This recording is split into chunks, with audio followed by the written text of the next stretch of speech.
Alright.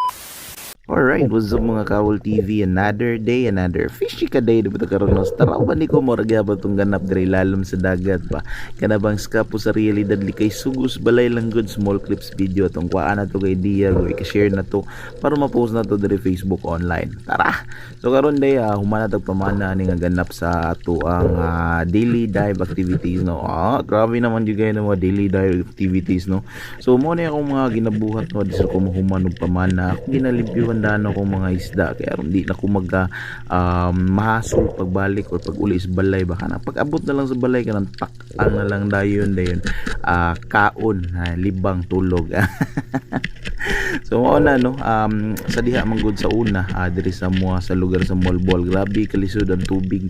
Mauna nga ang imong ihugas sa imong isda sa paglimpyo murag anugon kayo. So mauna gini akong ginabuhat perminti sa pangisda nako na maagi ko yung makuha nga panudan. Ako na ginalimpyuhan daan ba kung sa baga muscle memory na lang ni perminti niya akong ginabuhat ka nang mahuman ko pamana limpyo dayon sa isda.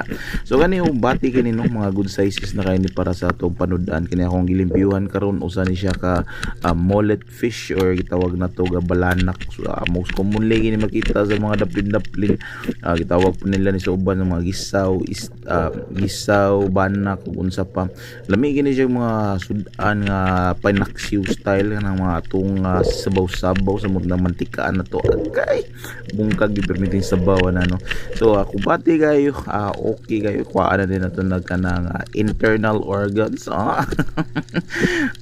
slice na na tiyan na no kay kuha na to ng mga kuan po baka na mga positive mukha may mga positive mga isda no. So hinuon po kini pagkalimpyuhan na to murag dili ra kayo kaya agoy naman gamay pero gumatir na po na namira na po na to sa buwan. Sumura na itong video tama no sa hinaot ka na linga mo and let's go.